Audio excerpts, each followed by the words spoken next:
Hello दोस्तों, आज हम बात करने वाले हैं एआई बेसिक्स के बारे में। क्या आपको पता है कि क्यों कुछ लोग एआई से अच्छे रिजल्ट्स जनरेट कर पाते हैं? क्योंकि वो एआई बेसिक्स को अच्छे से जानते हैं।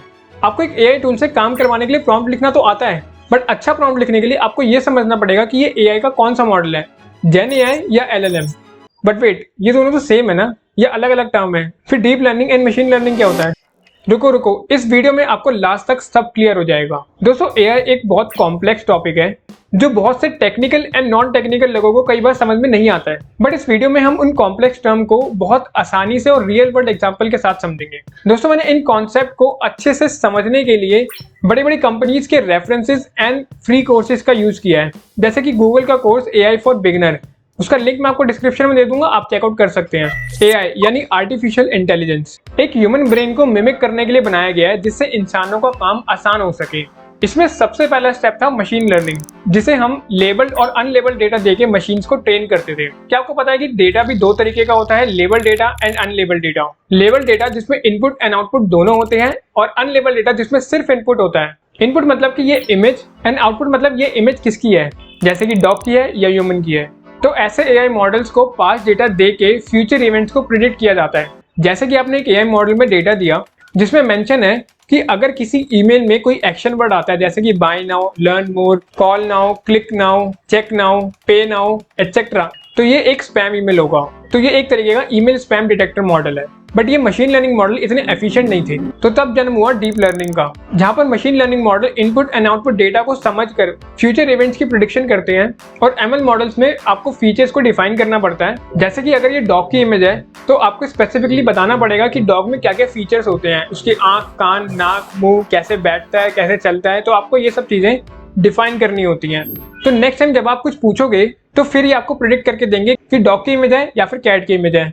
तो एक एक फीचर्स को डिफाइन करना ये बहुत ज्यादा टाइम कंज्यूमिंग एंड एक्सपेंसिव होता है। But deep learning model human brain को मिमिक करता है, पैटर्न को समझकर ऑटोमेटिक फीचर्स एक्सट्रैक्ट कर लेता है। दोस्तों, क्या आपको पता है कि ये कैसे होता है? ये होता है न्यूरल नेटवर्क की हेल्प से। ये बिल्कुल ह्यूमन ब्रेन के नेचुरल स्ट्रक्चर की तरह होता है।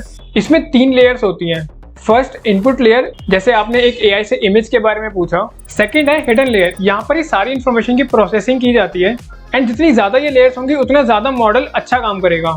ये इमेजेस के फीचर्स को पहचानेगा, जैसे कि अगर डॉग है तो उसके आंख, नाक, कान, मुंह, बैठने का तरीका, खड़े होने का तरीका, एटसेट्रा।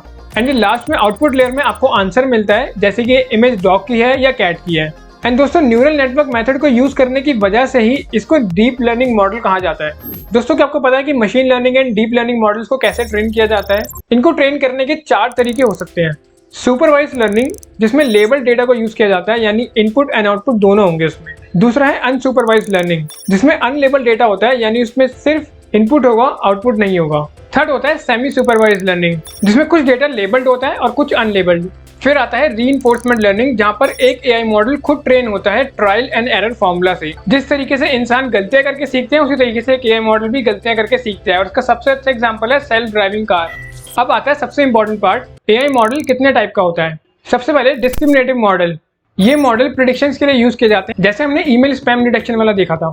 देन आते हैं एलएलएम्स, यानी लार्ज लैंग्वेज मॉडल, जो कि लेबल्ड और अनलेबल्ड डेटा पर ट्रेन किए जाते हैं किसी स्पेसिफिक टास्क को करने के लिए, जैसे कोई रिसर्च वर्क, ईमेल लिखना, ब्लॉग पोस्ट आर्टिकल लिखना, एक्सेट्रा एक्सेट्रा।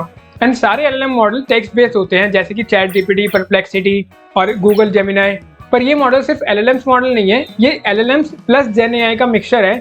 तो दोस्तों, जेन एआई भी लेबल और अनलेबल डेटा पर ट्रेन किया जाता है, बट जेन एआई एक एग्जिस्टिंग डेटा या पास्ट डेटा से न्यू आउटपुट क्रिएट करता है। ओपन एआई का डाली है, मिड जर्नी है, स्टेबल डिफ्यूजन है, सुनो एआई है। तो ये जेन एआई के मॉडल्स हैं। अब चैट जीपीटी में आपको टेक्स्ट भी मिलता है और वहां से आप इमेज भी जनरेट कर सकते हैं, इसलिए ये एलएलएम्स प्लस जनरेटिव मॉडल्स हैं। नेक्स्ट आता है AGI model, artificial general intelligence, जो बिल्कुल ह्यूमन की तरह सोच सकता है और काम कर सकता है। एंड एजेंटिक मॉडल इसका बहुत अच्छा एग्जांपल है, जो गूगल एंड ओपन एआई भी डेवलप कर रही है। देन आता है एएसआई, यानी आर्टिफिशियल सुपर इंटेलिजेंस। ये वो स्टेज होगी जब एआई ह्यूमन इंटेलिजेंस को बीट कर देगा।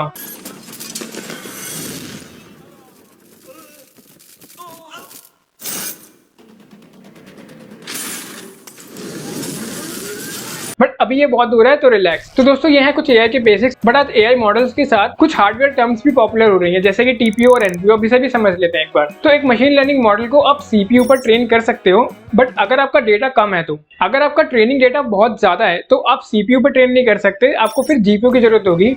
ऐसा इसलिए है क्योंकि सीपीयू एक सीक्वेंशियल प्रोसेसिंग करता है, यानी एक डेटा के बाद दूसरे डेटा की प्रोसेसिंग करता है, जबकि जीपीयू में आप पैरेलल प्रोसेसिंग कर सकते हो, यानी दो डेटा को एक साथ प्रोसेस कर सकते हो। तो दोस्तों यही सबसे बड़ा रीजन है कि जो जीपीयू की कंपनी है जैसे एनवीडिया एंड एएमडी, इनकी डिमांड इतनी ज्यादा बढ़ती जा रही है। अब बात करते हैं टीपीयू यानी टेंसर प्रोसेसिंग यूनिट। ये हार्डवेयर गूगल ने डेवलप किया था पर्टिकुलरली एक एआई मॉडल को ट्रेन करने के लिए। एंड एनपीयू यानी नेचुरल प्रोसेसिंग यूनिट, ये भी एक हार्डवेयर है जो एआई के आउटपुट को और रिजल्ट को जल्दी प्रोसेस करने में हेल्प करता है। दोस्तों ध्यान रहे कि जीपीयू एंड टीपीयू ट्रेन करने के लिए यूज किए जाते हैं एंड एनपीयू एआई मॉडल को एक्सेलरेट करने के लिए यूज किया जाते हैं। एंड एनपीयू का ज्यादातर यूज एज डिवाइसेस में होता है, जैसे कि smartphone, smart watch, smart glasses, laptop, क्योंकि ये कम पावर लेके ज्यादा प्रोसेसिंग कर पाते हैं। तो दोस्तों ये था एआई के बेसिक्स। अब अगर आप कभी भी एआई मॉडल्स को यूज करेंगे तो आपको पता लग जाएगा कि आप एलएलएम मॉडल यूज कर रहे हैं या जेन एआई मॉडल यूज कर रहे हैं या मिक्सचर यूज कर रहे हैं। और अगर आप कोई स्मार्टफोन या लैपटॉप नया लेने जाएंगे तो आपको पता लग जाएगा कि आपको उसके अंदर जीपीयू कितना पावरफुल चाहिए या एनपीयू होना चाहिए या नहीं होना चाहिए। तो ये सभी रिक्वायरमेंट्स को आप खुद चेक कर पाएंगे।